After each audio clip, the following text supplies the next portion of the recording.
Welcome back to Sissy Maya. Make sure to subscribe to our channel to never miss an update. Additionally, consider subscribing to my Patreon to get access to these features, and much more. 14-year-old Jack Chapman's mood was dark, understandable given his poor performance in year-end exams. Consequently, his parents mandated a month of summer school at Cranleigh Boys' Grammar to catch up. As the train from London sped through the countryside, Jack scowled out the window, dreading the impending weeks of intense study. At the first stop, a group of schoolgirls his age boarded and filled his once-empty compartment. Jack groaned inwardly but remained seated, choosing not to move. He recognized them as Cranleigh girls' grammar students by their maroon candy-striped summer dresses and blazers. They, too, were destined for extra holiday tuition, a fact he gleaned from their chatter. Despite trying to ignore them, their giggles and shrill laughter grated on his already sour mood. Jack, like many boys his age, found their conversation irritating. An urge to tell them to quiet down grew within him, fueled by his darkening mood. After half an hour, Jack needed the restroom. Two of the girls followed suit, and he reached the toilet just before them, locking the door behind him. "Hurry up in there, will you?" said an impatient voice. "I really need to go." "We shouldn't have had so much lemonade, Chloe," another voice chimed in. "I can't hold it much longer myself." Jack grinned to himself. Here was a chance to tease the girls a bit. After he finished, he deliberately stood at the window, chuckling quietly to himself as their pleas became more desperate. Outside, Chloe Sewell squirmed with discomfort, crossing her legs as the pressure built in her bladder. Lily Campbell was equally desperate. "If he doesn't come out soon, I swear I'll break down the door," she muttered through clenched teeth. "I don't think I can hold it much longer," Chloe groaned. "Just a minute," Lily replied. "Let's try the next carriage." They moved to the adjoining carriage door, but it was locked. Reluctantly, they returned to the toilet door and knocked again. "Seriously, mate, how much longer?" Chloe pleaded. "Hurry up." Inside, Jack quietly chuckled, waiting for the inevitable. Chloe couldn't hold on any longer. She let out a small cry as a warm stream ran down her leg, forming a puddle on the floor. "Oh no," Chloe moaned, looking down. "I've wet myself. I'm going to kill that guy when he comes out." "You and me both," Lily added. Hearing their dismay, Jack realized what had happened. Delighted with the outcome of his prank, he opened the door.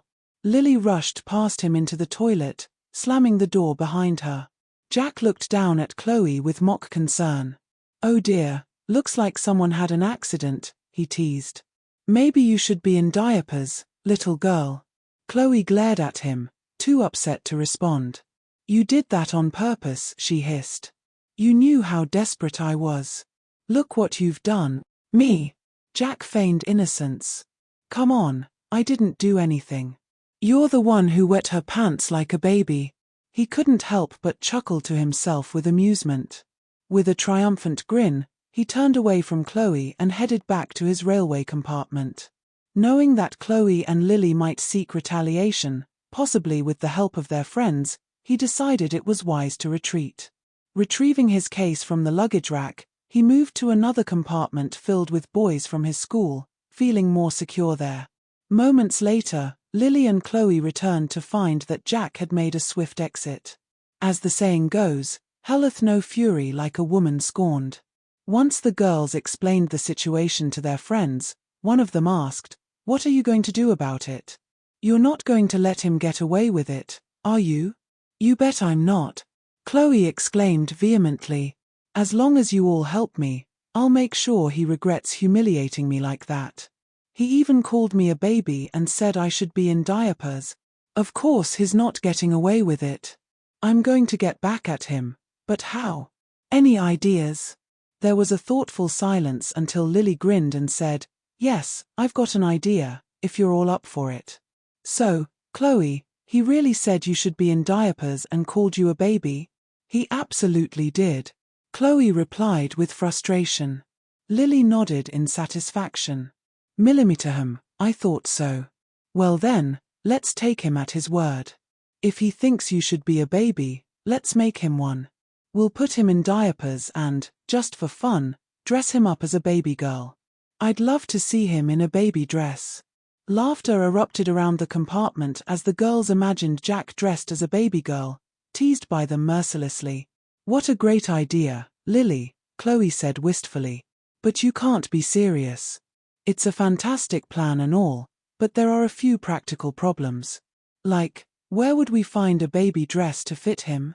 And even if we did, how would we actually get him into it? Even if we had access to him, which we don't, he's hardly going to cooperate, is he? I just don't see how it could work.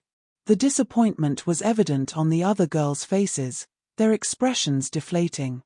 Suddenly, Chloe's face brightened with a grin. Wait a minute, I've been thinking, she exclaimed. I'm not letting this slide. I wet myself because of that guy, and he's not getting away with it. Pausing, she looked around at her friends for approval, finding it in their expressions. Encouraged, she continued, think about it. He'll be at the boys' school for the next month, so we have plenty of time to prepare. If we can't make a few baby clothes in that time, we're hopeless. We've got the sewing and craft rooms at school, that's all we need to get everything ready. Oh, this is going to be good, she chuckled. Here's the plan to dress him up like a sweet little baby girl. It's going to be fun, she added with a mischievous sparkle in her eye. If Jack had known what Chloe was plotting for revenge, he would have shivered with apprehension as a fly on the wall. However, it would be a month before he discovered, much to his discomfort. For Jack, those 4 weeks were grueling. He focused relentlessly on his weaker academic areas, geometric proofs, verb conjugations, chemistry formulas. Initially loathed, he grew to take pride in mastering the knowledge necessary for the upcoming term. He was making good progress. Meanwhile, at the girls' grammar school just a few hundred yards away, Chloe, Lily, and their classmates were doing much the same, though the 2 girls spent most spare moments in the craft and sewing rooms, preparing for young Master Chapman's comeuppance. Oblivious, he was walking into a trap, assisted by the other girls who gradually gathered all they needed to ensure Jack regretted his momentary and unwise triumph. During the holiday period, both schools were more lenient about students going for walks after classes and on weekends, as long as they were in small groups. Thus, it was unsurprising one afternoon when Jack and his friend Richard crossed paths with Chloe and 3 of her friends on Cranleigh Common. Spotting him from a distance, Chloe smiled to herself, her retribution plan well underway. As their paths converged, anticipation tingled through Chloe as the group of 5 approached. Well, Jack grinned, if it isn't the little baby girl from the train. Wet your pants lately, or are you wearing your nappy and baby pants now? If Jack expected Chloe to be embarrassed, he was in for a disappointment. She simply smiled sweetly and replied, No, I haven't. We don't have rude boys who lock us out of the toilet at our school. When was the last time you wet yourself? Me. Probably when I was wearing diapers, about 2 years old. But unlike you, I think I've grown out of that phase, Jack retorted.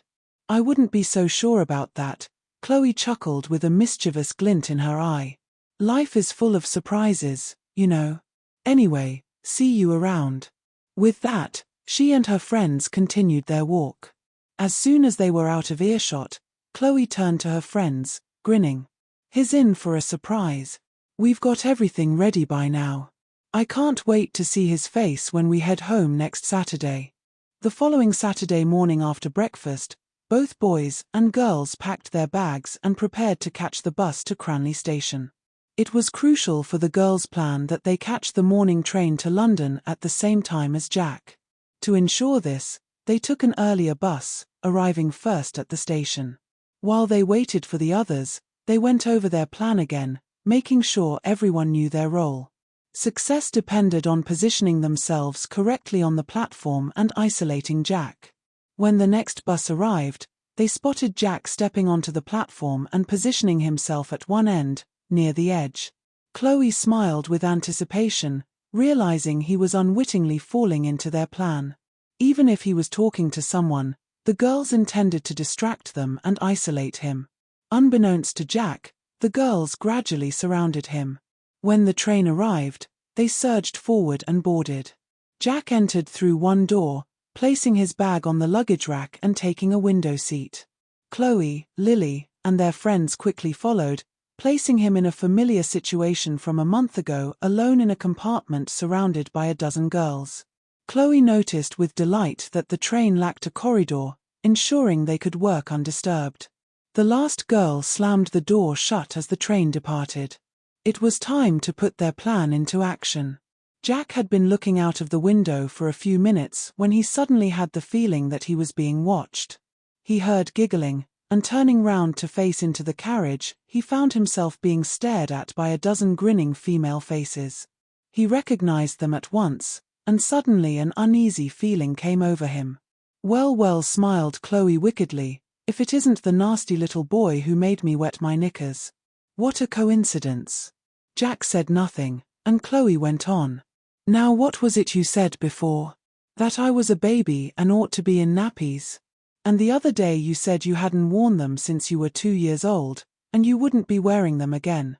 I told you not to be so sure, because now it's time for you to pay for what you did to me, and we've come up with the perfect punishment to fit the crime. Suddenly she stood up and yelled, "Grab him, girls." "No," yelled Jack, as 8 girls pounced on him and held him down lying face up along one of the seats that ran across the width of the compartment. Meanwhile, Chloe took down a large carrier bag from the luggage rack. "Okay," she grinned, "off with his clothes." Held down by so many strong hands, Jack didn't stand a chance, and as the girls unfastened his clothes and stripped them off him one by one, Chloe took the contents out of her bag and laid them out on the seat opposite. She picked up a large terry toweling nappy and folded it into the familiar kite shape. Then grinning broadly she said, "Right then, botty up." The girls lifted the squirming and struggling Jack up off the seat slightly, and Chloe slid the nappy under his bottom. Then the girls lowered him down onto it, and she brought the points of the nappy up between his legs and around his hips before pinning them together at the front with 4 large pink nappy pins. Then she picked up a large pair of translucent plastic baby pants, and while the girls held onto Jack tightly, she slid them on over his ankles and pulled them up his legs until they covered the nappy. She tucked the elasticated waist and leg openings in under the edges of the nappy, grinned, and said, "There we are. Nice and waterproof, just like a real baby. Now for her baby frock." Jack looked on in horror as she picked up a large baby frock and held it up for him to see.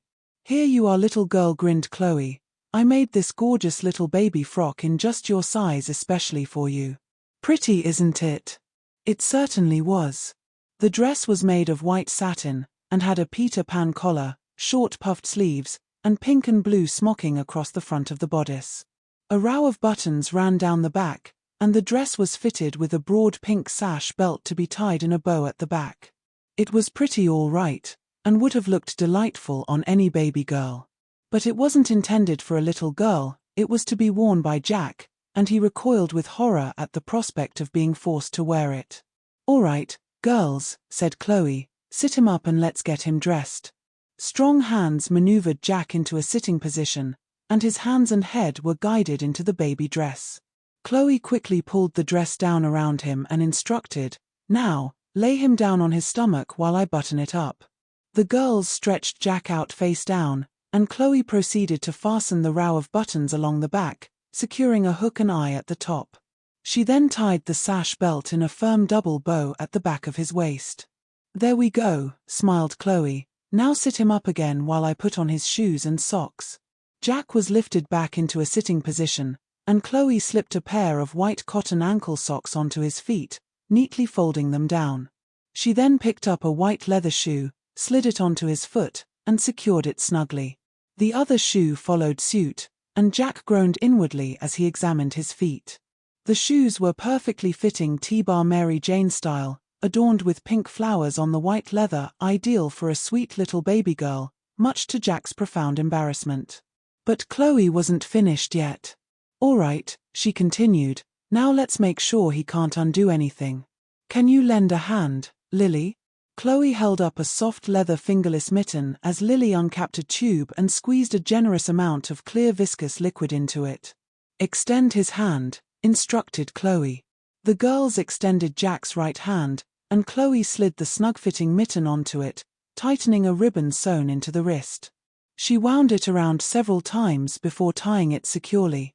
The process repeated with his other hand, both enclosed in the snug mittens. Jack felt a brief sensation of sticky moisture on his hands but couldn't discern its nature. "Now, let's make them look nice," grinned Chloe. She picked up 2 pink satin mittens, slipping them over the leather ones and tying them in the same manner.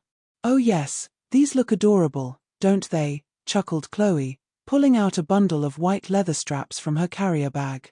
Jack briefly puzzled over their purpose until Chloe began arranging them, realizing with sinking heart what they were. "Aren't these cute?" she remarked, holding them up for Jack to see. "Lily made them in just your size, so they should fit perfectly." Jack stared at the leather straps with a mix of horror and fascination as he realized they were traditional-style white leather baby reins. Adorning the front chest plate were 3 small bells that jingled whenever Chloe shook them, and the plate itself featured a charming depiction of a teddy bear and a child's toy brick with the letters ABC. Lily couldn't suppress a giggle as Chloe organized the straps of the baby reins and announced, "All right, girls, let's get him into these." Willing hands guided Jack's arms through the straps, and Chloe proceeded to thread them through the buckles, fastening and adjusting until the baby reins held Jack securely in their firm grasp. From her pocket, she produced 3 small padlocks, inserting one into each lockable buckle and clicking them shut decisively. It dawned on Jack that he was now locked into the baby reins, with no way to remove them without the key, thus leaving him trapped in his humiliating attire, including the cute little baby frock underneath. "Almost there," grinned Chloe. "Now, let's keep his hands out of trouble." 2 short wrist straps were affixed to the side of the chest strap just below Jack's armpits. Despite his feeble resistance, the girls maneuvered his hands up by his sides while Chloe securely fastened the straps around his wrists. She then applied 2 more padlocks, locking the buckles shut. Jack's hands were rendered entirely immobile, and he realized there was no escape from his humiliating outfit. "That's it," grinned Chloe. "Now, let him stand for a moment." Jack stood up and wriggled vigorously for a few seconds, twisting and turning in the baby reins in a futile attempt to free himself. His efforts proved fruitless, and soon, panting from exertion, he slumped down in defeat before the girls firmly grasped his arms and held him down once more. "Oh, you look absolutely precious," giggled Chloe with a mischievous grin. "Now, let's see, what's next?" "Ah yes, baby girls always have ribbons in their hair, don't they? It makes them look so sweet. Let's do the same for you." She reached into her bag again, retrieving some pink satin hair ribbon and a pair of scissors, carefully cutting 2 equal lengths. "Hold his head steady," she directed, and a particularly strong girl positioned herself behind Jack, locking her arm around his neck to keep his head still. Chloe meticulously combed Jack's hair, parting it down the middle and gathering it into 2 bunches secured with elastic bands. Taking one ribbon, she tied it snugly around the base of one bunch, fashioning a neat, secure bow. Replicating the process with the other ribbon, she ensured they were identical in size. Next, she inserted 2 white plastic hair slides alongside the ribbons, clicking them shut into place. "There we go," she smiled, gently combing the front of his hair into a small fringe. "That looks lovely. What a delightful little girl he makes. I think we're nearly finished." "Except for this," chuckled Lily, reaching into the bag and withdrawing a large, broad-brimmed white satin bonnet adorned with 2 long, wide ribbons for tying it on. Amidst giggles from the other girls, she held it up for Jack to see. He flinched in the firm grip of the girls, anticipating the humiliation of wearing such an item, knowing there was nothing he could do to prevent it. But Chloe and Lily had devised a way to amplify his discomfort even further, if that was possible. Lily passed the bonnet to Chloe, who exchanged a glance with her and giggled, saying, "Should we add the bonnet to complete the look?" "Absolutely," chuckled Lily. She removed the cap from the tube of clear viscous liquid that had been used for the mittens. While Chloe held the bonnet steady, Lily carefully ran the tube along its inner edge, squeezing out the liquid as she went. Once done, she capped the tube, and Chloe lowered the bonnet carefully over Jack's head, pressing it firmly against his face. She tied the 2 ribbons in a secure bow under his chin. Jack felt a brief dampness around his chin, cheeks, and forehead where the bonnet touched his skin, but it soon faded. Lily bent down, squeezing more liquid into the bow of the baby frock as an additional touch. The girls erupted in laughter at the sight of the transformed Jack sitting helplessly before them. Chloe checked her watch with a grin. "Perfect timing," she declared. "Another 20 minutes to go, so I think it's time to quieten our baby. Babies can't talk, can they?"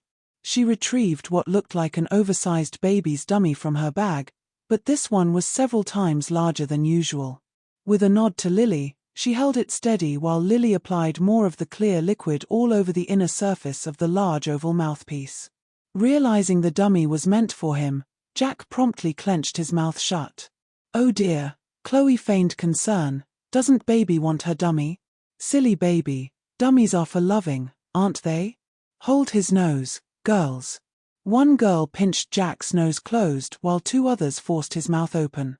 Seizing the opportunity, Chloe swiftly pushed the large silicone rubber bulb of the dummy into his mouth. Once in place, the girls clamped his jaws shut while Chloe pressed the dummy plate firmly against his lips and around his mouth. With the dummy secured, she chuckled and looked at Jack, remarking, "It's quite the big dummy, isn't it? We ordered it specially. This will keep you quiet, and you'll look adorable with it in your mouth too." After a couple of minutes, Chloe declared, "That should be long enough. All right girls, let him go now." She withdrew her hand from Jack's mouth, and the girls released him. Finally free, Jack sprang up and began to squirm and wriggle against his restraints. Leaning against the seat's edge, he attempted to push the humiliating bonnet off his head, but it wouldn't budge. He then tried to spit out the oversized dummy, only to find it firmly held in place, its bulb filling his mouth and silencing any attempt to protest. All that escaped were muffled, babyish sounds. "P. MMMF. NMM. What's that?" chuckled Chloe. "Sorry, little girl, we don't understand baby talk." Laughter echoed through the carriage, leaving Jack sitting in defeat, unsure of his next move. As the laughter slowly subsided into intermittent giggles, the girls reveled in teasing their captive victim.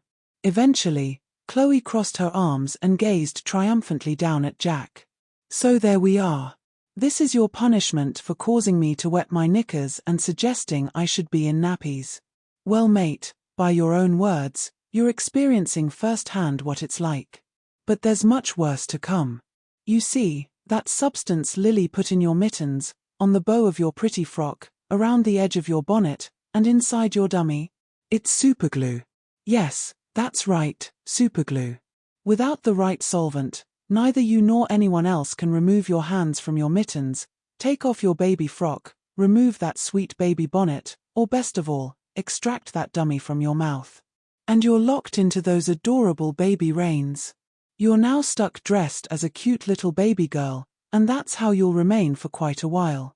Now," she continued with a grin, "we'll be stopping at Stoughton in a few minutes, where we'll be disembarking you from the train.